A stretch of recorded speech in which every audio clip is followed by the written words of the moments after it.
जय माता दी मित्रों, मेरा नाम पंडित प्रकाश जोशी। स्वागत है मेरे YouTube चैनल, आपके YouTube चैनल एस्ट्रो आज में। मित्रों, आज हम चर्चा कर रहे हैं वृश्चिक राशि का मई का महीना कैसा जाने वाला है। कैसी होगी वृश्चिक राशि की धन की, स्वास्थ्य की, इनके परिवार के, उनके दाम्पत्य जीवन, उनके कार्यभार की स्थिति, इसके बारे में इस कार्यक्रम में चर्चा करेंगे। मई का महीना बहुत बड़ा महीना है। 3 बड़े गोचर मई में ट्रांजिट कर रहे हैं। राहु का 18 साल बाद राशि परिवर्तन, बृहस्पति का 13 साल बाद राशि परिवर्तन, केतु का 18 साल बाद राशि परिवर्तन होगा। वैसे मई वृश्चिक राशि में अप्रैल से ही शनि की ढैया टाटा बाय बाय कर चुकी है। क्या अब राहु का ट्रांजिट आपके लिए अच्छा रहेगा, खराब रहेगा? शनि महाराज तो चले गए अभी छोड़ के। क्या राहु महाराज आने से आपके जीवन में कुछ सुधार आएगा या बहुत खराब होगा? इसके बारे में इस कार्यक्रम में डिटेल में चर्चा करेंगे। सबसे पहले हम चर्चा कर लेते हैं 18 मई को जो राहु का राशि परिवर्तन हो रहा है। राहु आपके चतुर्थ भाव में ट्रांजिट करेंगे। देखिएगा, ये वृश्चिक राशि कुंडली है, चतुर्थ भाव में राहु ट्रांजिट करेंगे। शास्त्र में लिखा है चतुर्थे गोचरे राहु मिश्रित फलदायका। जी हाँ, 4th हाउस में जब भी राहु ट्रांजिट करते हैं तो अच्छा और बुरा दोनों प्रकार का रिजल्ट जातकों को मिलता है। यानी 4th हाउस में 18 मई को ट्रांजिट करेंगे तो आपका सबसे पहला भूमि और वाहन से संबंधित रुका हुआ काम आपका बनाने वाले हैं। परिवार के अंदर मांगलिक काम, शादी विवाह, संतान का जो काम नहीं हो रहा वो बनाने वाले हैं। साथ ही साथ पद धन में ज़बरदस्त वृद्धि ये राहु 18 महीने के लिए करने वाले हैं। यानी आपके परिवार के लिए, प्रॉपर्टी के लिए बहुत ही अच्छा ये ट्रांजिट है। लेकिन हेल्थ के लिए ये ट्रांजिट बहुत अच्छा नहीं है। यानी कि चतुर्थ भाव में, चतुर्थ भाव सुख का भाव होता है, यहाँ पे राहु सुख को कम करता है। यानी कि आपको मानसिक तनाव दे देगा, आपको बेचैनी दे देगा, रात को नींद नहीं आएगी।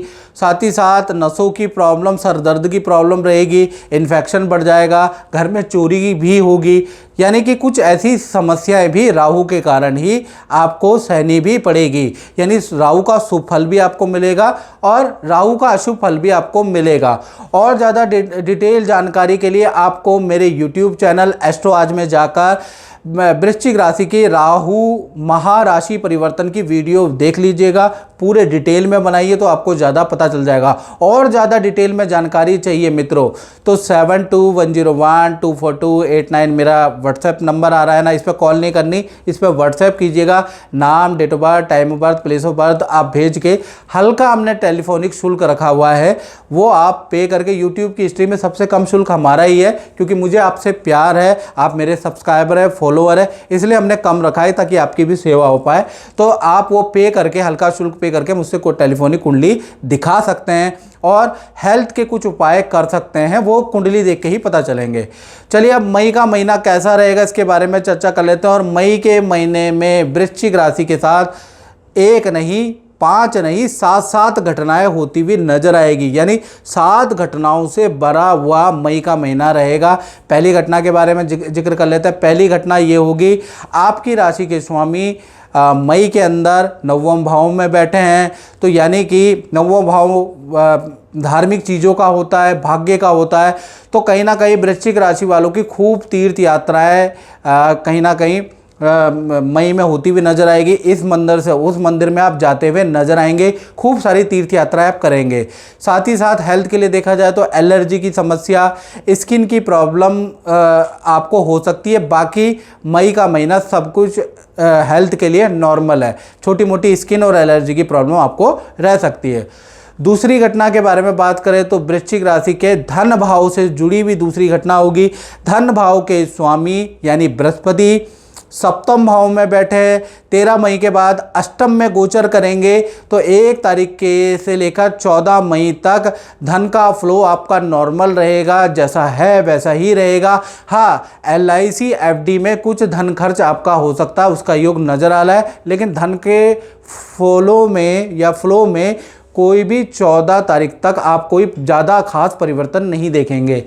15 तारीख से और 31 मई के बीच में गुरु मिथुन राशि में चले जाएंगे। तो कहीं ना कहीं जैसे ही मिथुन राशि में जाएंगे, अचानक ही कोई व्यक्ति आएगा और आपको अच्छा खासा धन लाभ अचानक ही आपको मिलता हुआ नजर आएगा। पैतृक प्रॉपर्टी या गांव की प्रॉपर्टी से आपको कुछ लाभ होगा।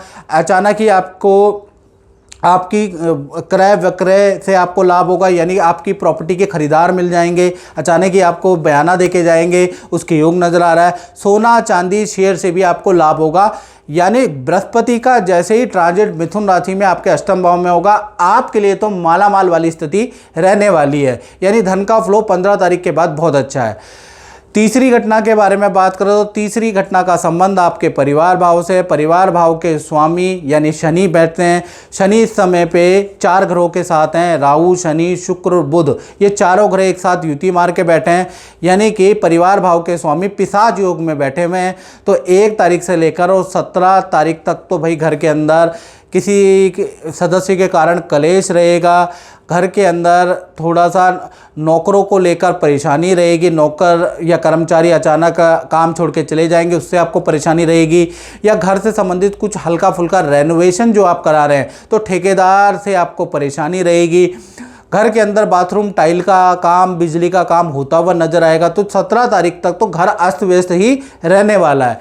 18 तारीख से लेकर 31 मई में ये पिशाच योग टूट जाएगा, परिवार के साथ में समय मिलेगा, थोड़ा शांति वाला माहौल घर के अंदर आ जाएगा और कहीं ना कहीं परिवार के साथ घूमने जाने का, वक्त बिताने का आपको समय मिलेगा।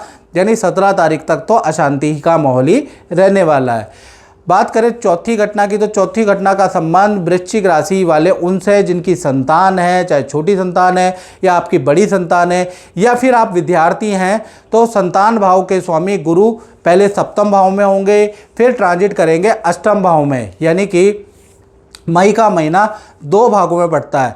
1 तारीख से लेकर और 13 मई तक विद्या के लिए, संतान के लिए समय अच्छा है, करियर के लिए भी समय अच्छा है, यहाँ पर भी कोई दिक्कत नहीं, यानी 13 तक भी अच्छा ही है। फिर 14 तारीख से लेकर और 31 मई के बीच में जब ये बृहस्पति मिथुन राशि में जाएंगे तो संतान की गांव की यात्रा का योग बनता है, नदी पहाड़ों में घूमने जाने का योग बनता है। संतान को कहीं ना कहीं कुछ ना कुछ उनका रुका हुआ या विद्या से संबंधित, करियर से संबंधित रुका हुआ काम होता हुआ नजर आएगा।